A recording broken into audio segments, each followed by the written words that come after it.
I'm Jay Friedman. I'm the COO with Goodway Group, and like Richard was saying, we were founded in 1929. My partner is the grandson of the founder, and until 2006, it was exclusively print media.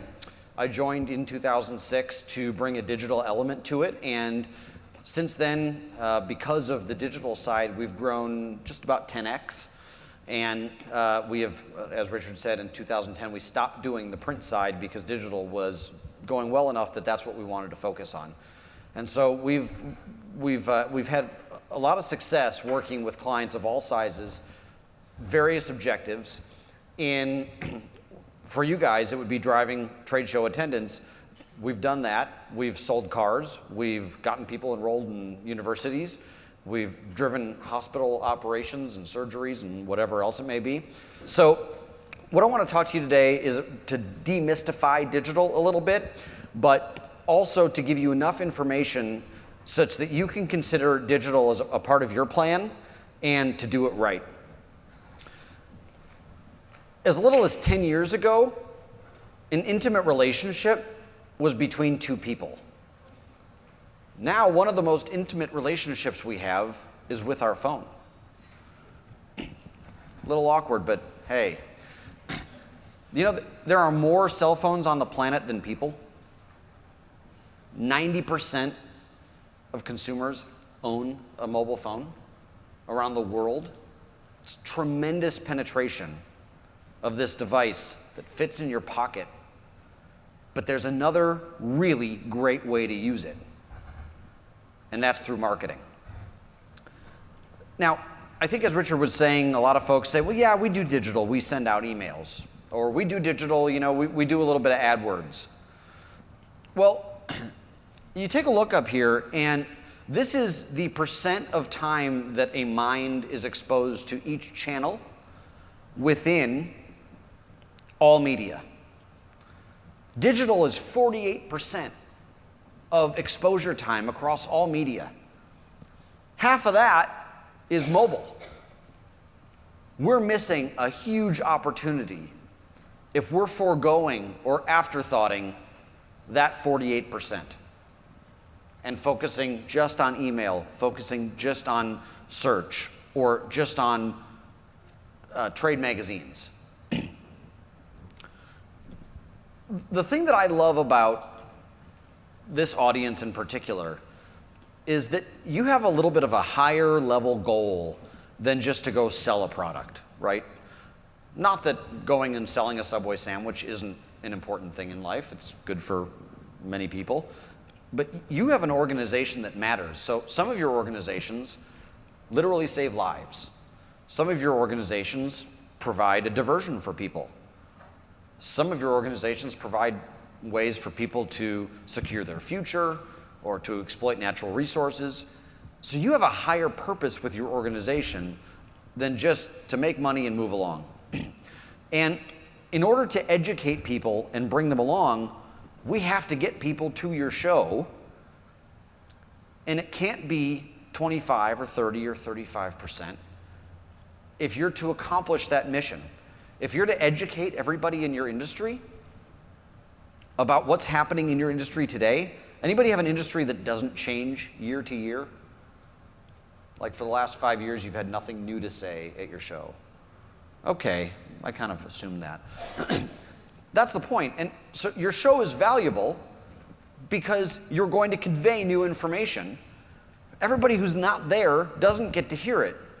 As much as I hope that everybody is following the SandboxLIVE hashtag and you're tweeting something awesome that you may think I say, it's not the same as being here. So it's a missed opportunity for people who don't attend that we can address. That's what we're here to do. We're here to close the gap, and I want to show you how we can use digital marketing specifically to close that gap. So it starts with a slide with a lot of words on it. I'm kidding, but I'm going to go through this and how it builds. All media really builds as a foundation, building up to the top of the pyramid, right? And this is really, I'm sure this is how a trade show works as well. There are foundational things you have to have, and then there are some nice to haves, and then there's some cherry on top stuff. So at the very bottom, let's just say you're an organization of physicians. Well, your physicians clearly have to have their Google Places page claimed, and of course they have to have their Yelp page claimed and so forth. So at the bottom, this is a generic slide. This is not specific for the trade show industry, but you have to have your physical location page. Well, for an event, that's not going to apply. But the next level up, with website, email, CRM, and social content, I'm sure that all of you are doing that. I'm sure that all of you are doing a pretty good job of making sure you get emails out to your database, right? And that you have a functional and accessible website. And that you post social content, which Richard was showing what a good job Shepherd does of that. It does make a difference. But the flip side of this, okay, so if you meet your pyramid going upward, then getting up into the top part, beyond the stuff that's free, in other words, you do not have to pay for the media, you do have to start getting into paid media, where there's search engine marketing or display retargeting. So how many of you have been to, you've gone to Nordstrom.com or Amazon or any one of those, and then you go onto Facebook and the ad follows you around? It knows you. It knows where you go. Well, it doesn't really know you and all that. There's a lot of tech to it. It's all safe. But that's what retargeting is called. First order of business is to make sure, especially around your events, that you've got search engine marketing and retargeting going on. Now, some of you may say, well, yeah, but not a lot of people go to our website. I mean, we have an email. Well, let's find a reason to make them come to the website through an email. What can they download? What information can they get? I'm going to tell you a story of how this worked for a friend of mine that was tremendously successful. And then once you've done the basics of paid media, you move up into the display, video, mobile, and social. And there's so much that we can do with that, such that it's incredibly targeted. I've talked to a lot of you already and had the fortune of listening to some of your stories. Some of you and so many other people tell me, yeah, I understand, but A, I don't know enough about digital, and B, I don't want to just put ads all over Facebook. That's not my target. I don't want to put ads just all over the internet on ESPN. But I want to tell you, as we go here, how we can make sure that the only people that see your ads are the people that are qualified and able to go and right to go to your show.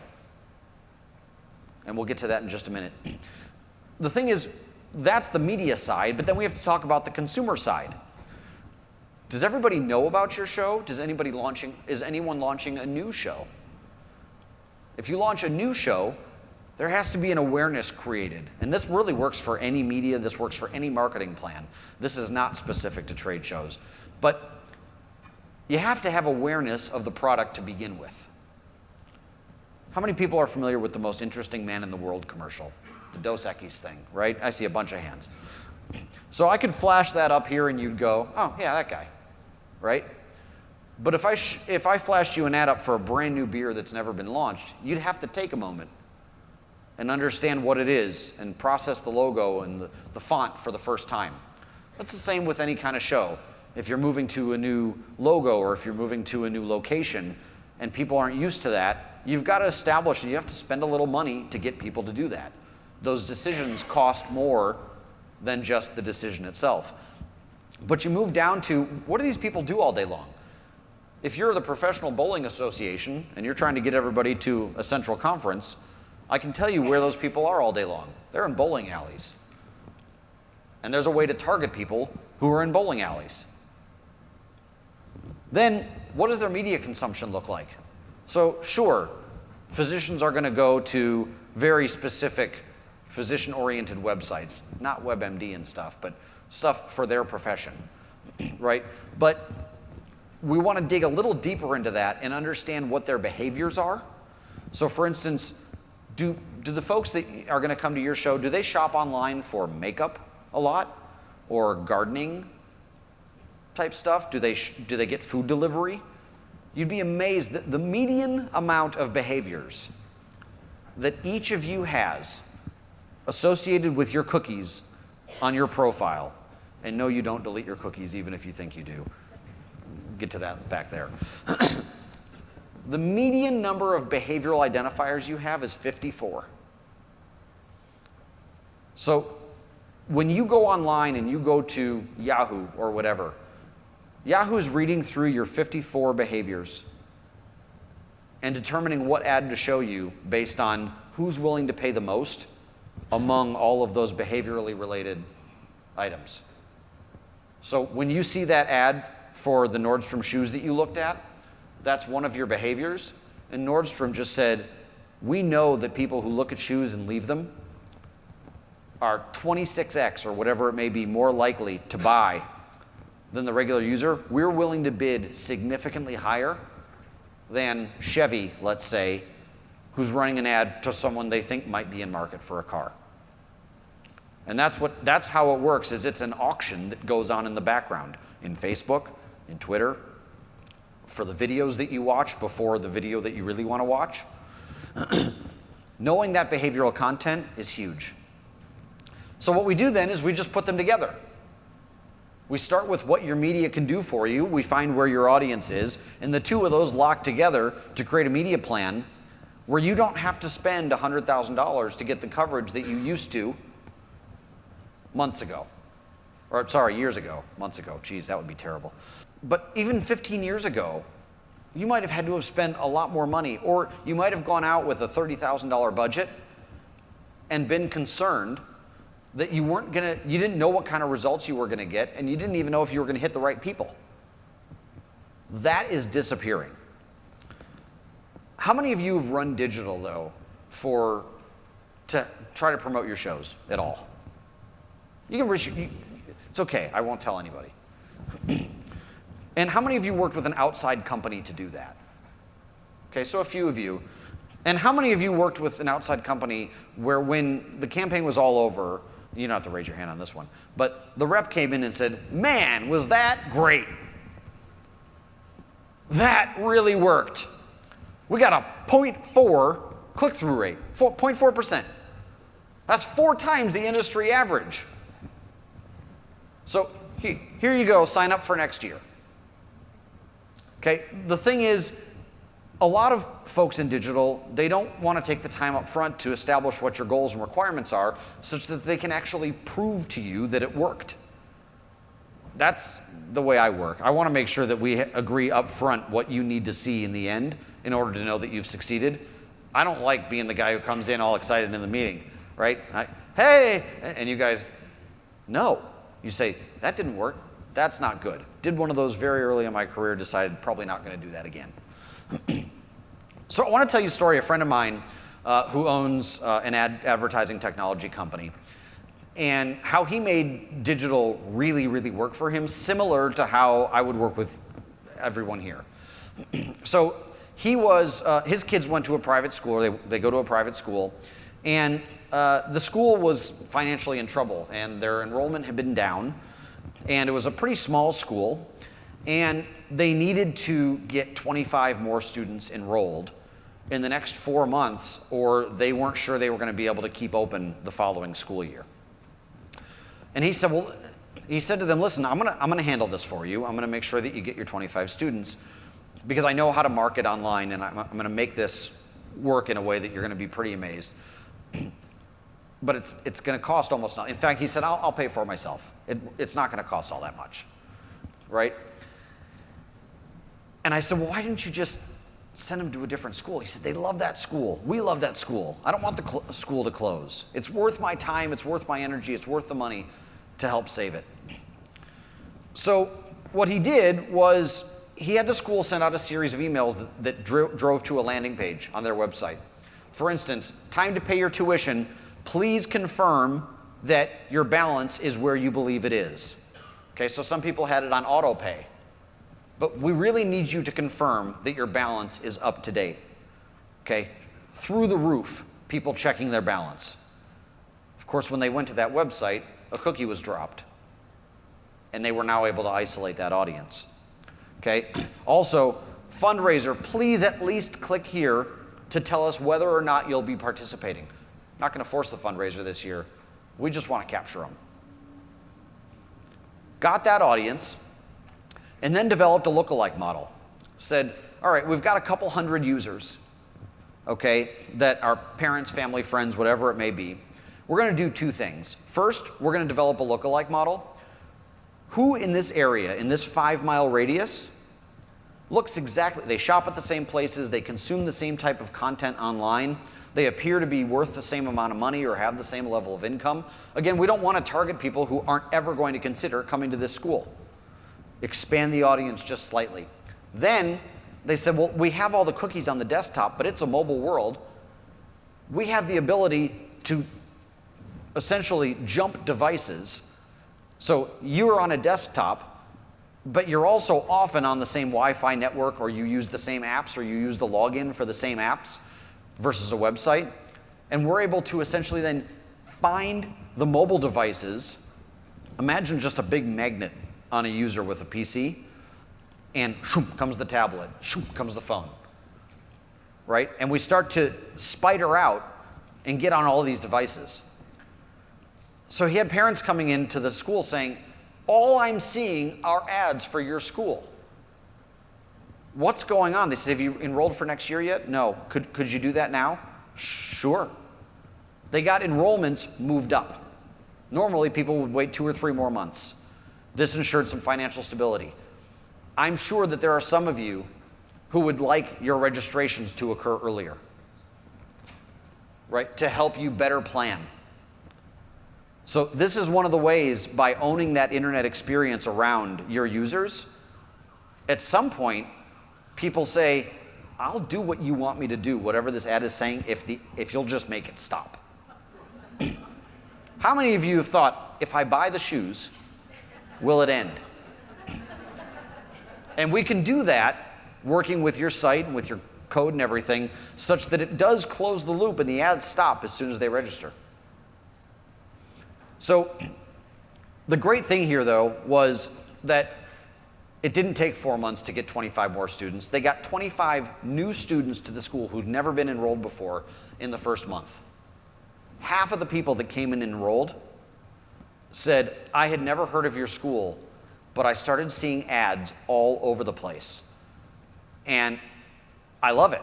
I researched it, I found it, and I love it. So his feeling was that the school really had a lot to offer. They just weren't marketing themselves well. And maybe they could have gotten 100 or 150 students. But I think, like you guys, sometimes if you have an attendance record of 2,000 people, you don't want to grow to 4,000 next year. You can't handle that.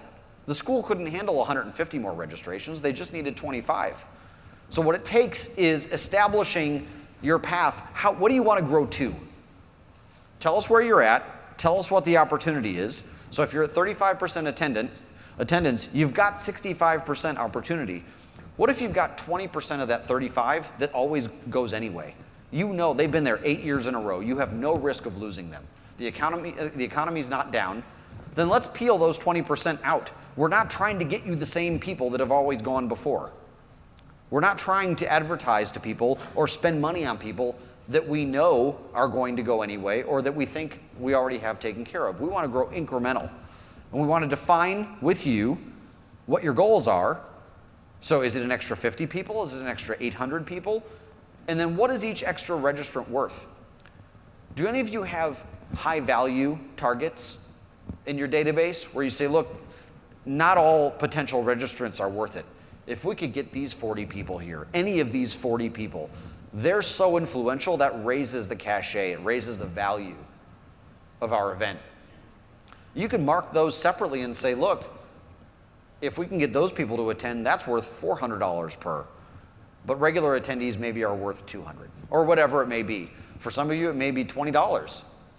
For some of you, it may be significantly more. It just depends based on your vendor profiles, the cost of the registration in general. We want to work that out. And you need to work that out. Whether you work with us or anybody, you need to work that out such that you have a meaningful set goal and fixed goal going in. So, and you know what? I got so excited about talking about not blowing out the candles with the hose that I gave you my entire point of this slide before I got there. I was like, oh, this is so much fun. Oh my gosh. So, yeah, sorry about that. But indeed, you don't want to do this, and you also don't want to, barely be able to breathe and blow out the candles. So I want to recap okay, before I get into just some sample plans.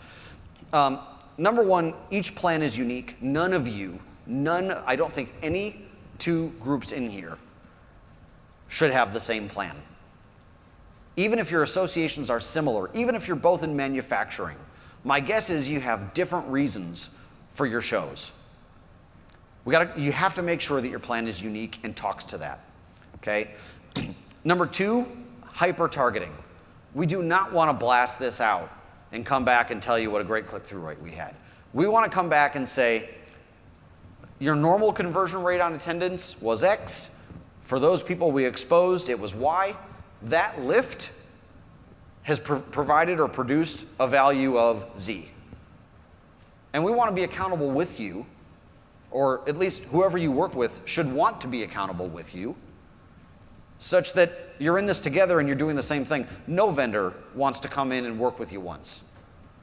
That cost of a new relationship in terms of time and resources and learning and getting to know each other, there's a cost to that. For you, for us, for anybody. So we want to establish guidelines to make sure that we're going to be working again over and over and over. And finally, measure. And I do want to talk real quickly about the difference between site analytics, like Google Analytics. How many people use a Google Analytics or similar, like a Chartbeat or Omniture or something? Okay, so there were a few hands. Site-side analytics and media analytics, they don't get along. Site analytics measures site traffic.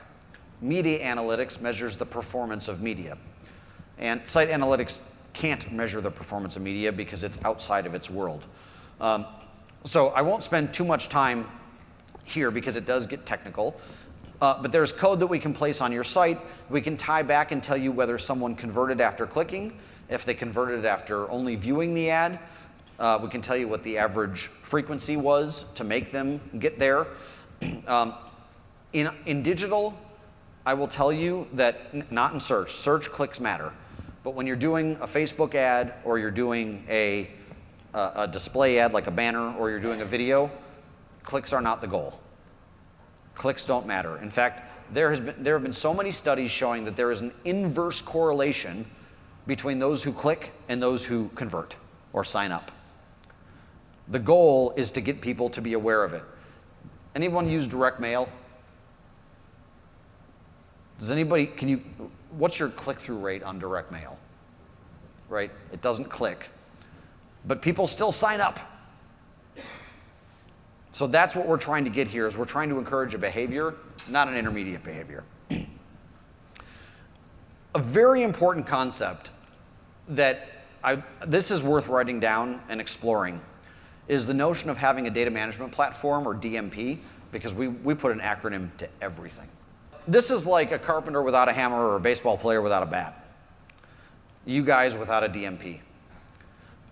You can take a data management platform and you can put all of your database information into this, and it slowly starts to build and connect so that you can start connecting online profiles, cookies, Twitter accounts, Facebook, whatever it may be, such that when it's time to activate and deploy a marketing campaign against your audience, it's literally the flip of a switch, and you can start out marketing exactly to those people, so there's no ramp-up time. Okay, and the DMP that we use, so there are a lot of paid DMPs. If you are a Fortune 200 company, you'll go with Crux or Adobe, probably. But most of us aren't Fortune 200 companies, I don't think. If you are, let me know, we can talk separately.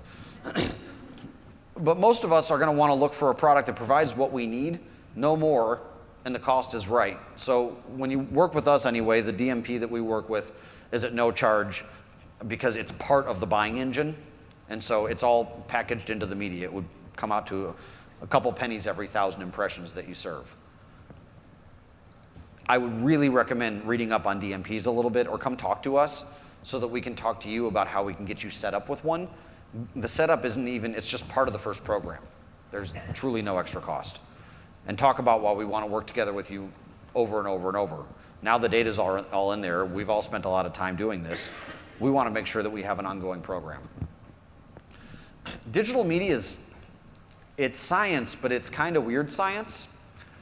And so knowing the platforms is one thing. I was talking to someone earlier, and they said, we realized that we could do this ourselves, but we realized we probably wouldn't do a very good job of it. And I said, that's exactly what I said to the pilot this morning when I got on the plane. I could probably fly this myself, but we'd probably have more takeoffs than landings. So finding the right user at the right time at the right frequency requires some legitimate expertise. It's truly to the point now where we hire, and we've been growing pretty significantly, and when we hire a brand new media trader, it's amazing the tutelage that they require from our senior traders who've been there 3, 5, 7 years doing this, and how much, and it takes really a year to get up to speed before they're doing this, and they're managing a couple $100,000 a month. So it's important that you work with someone who knows what they're doing. Briefly, I just want to take you through a couple examples.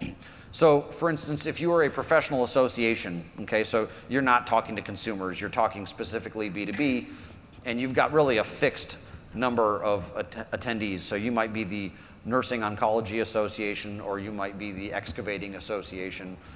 I know that I'm saying all these wrong.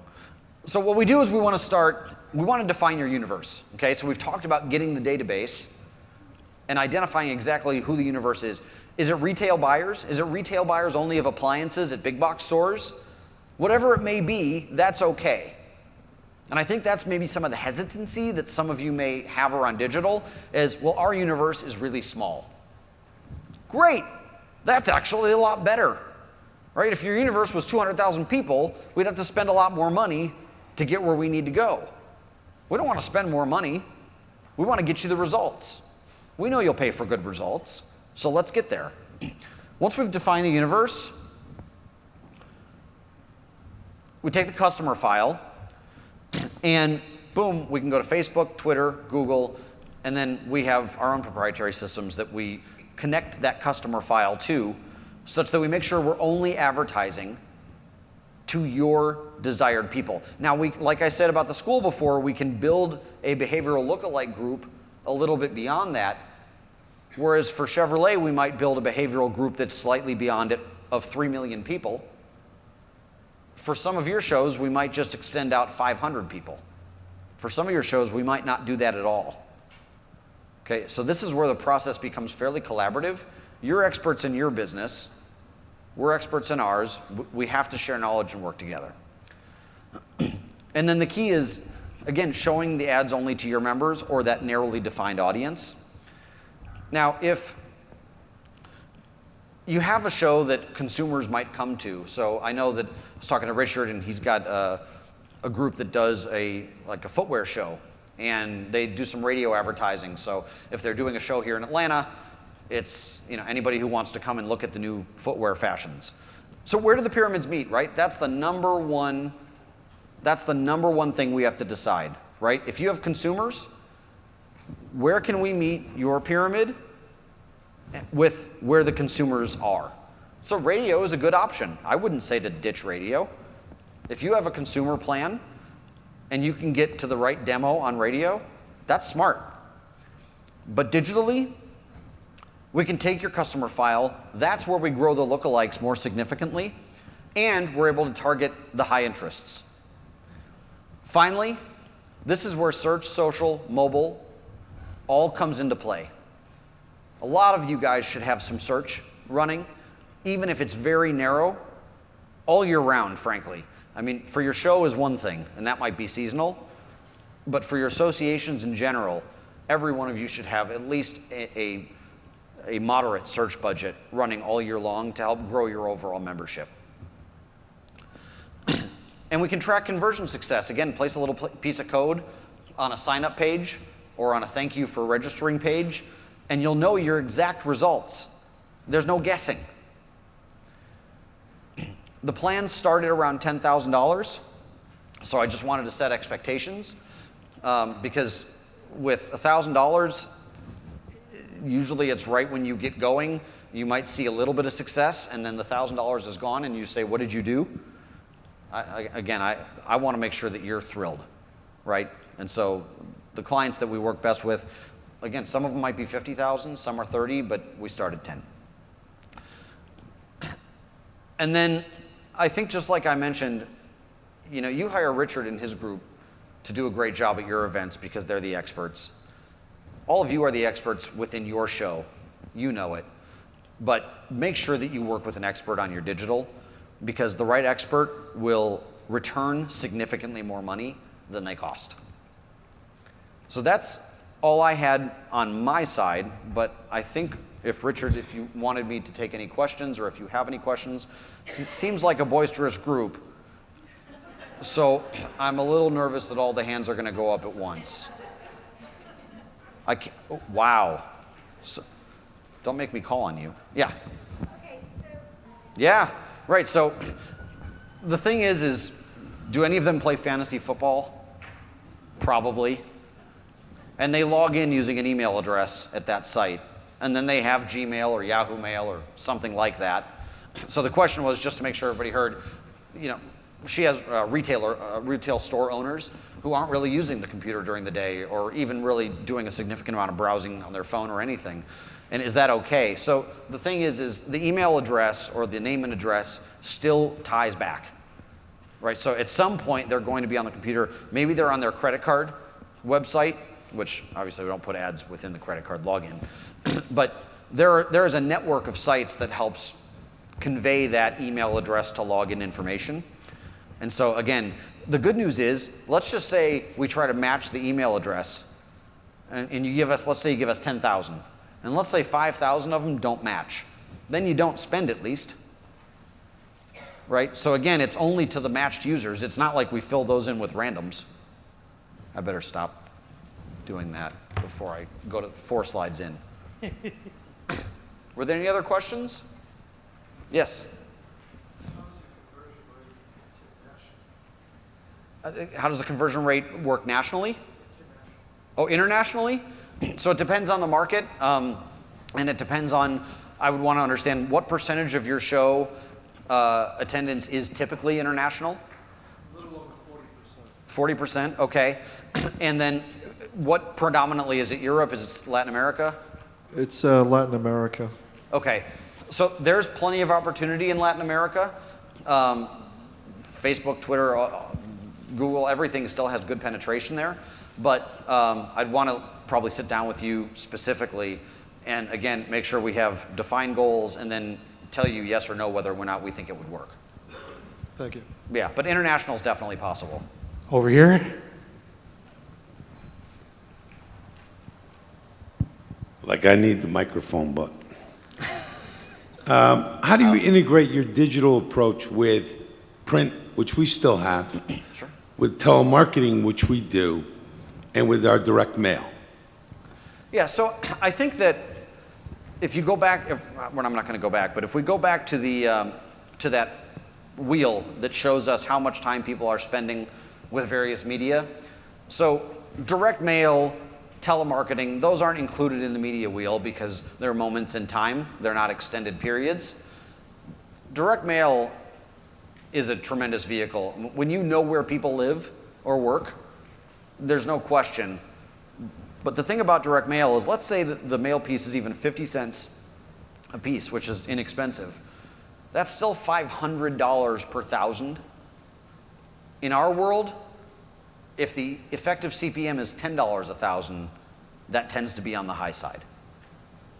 And so what I think the answer is that there are certain things, I would never say to give up the direct mail or the telemarketing or anything else, but you can prime the pump by taking your audience and showing them ads over and over and over, such that when the telemarketing event happens or the direct mail event happens, they're that much more attuned to the fact that the show is on and now is the time to register.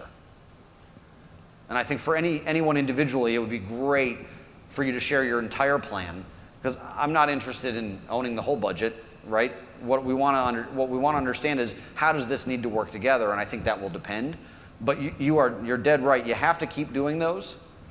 And then I would almost use it as a way to prime the pump. And then what we can do is we can see how many registrations occurred to those who viewed and those who didn't. Thank you. That was a great question. Raise your hand and I'll get you a mic. And there's clearly a percent of the population, it's not a large percent, but that feels that way or stronger than you do. We have done a ton of research. So every month we place, generate, serve, whatever you want to call it, right around 3 billion ad impressions. So the great part about doing 3 billion a month is that we have a lot of data. And we are able to look, so we're able to tell whether or not an ad was in view or if it was below the fold. We're able to tell if an ad was in view for 7 seconds or 3 seconds. There's a whole lot of measurement that takes place on the back end. And we've done a lot of this research, and we've shown pretty empirically over and over that ads create lift, end of story every time. Now, not among every person and every percent of the population. You bring up a good point though, because I meet with a lot of clients and they share stories like what you just shared with me. And it may be that it's a turnoff, or they may say, oh, I love that. Even if it's positive, I remind them that you are one person and it's absolutely impossible to project the behavior or to predict the behavior of millions of different people. And so I definitely get a lot of those stories, but I'll tell you that when the data proves itself out, it's like, well, and sometimes I look at data and I go, what are these people thinking? I would never do that, or I would never sign up for that, or I would never do that online, right? But that's not for me to judge. You know, the data has to speak for itself. But that's a great point. I appreciate you bringing that up. Jay, we have one more in the back. Sure. Continuing on that thought, a couple of our shows, we have an aging population that is the attendee base. Are there statistics about different age groups that respond better at different age points? Yeah, so I would not partner with Tinder for your group.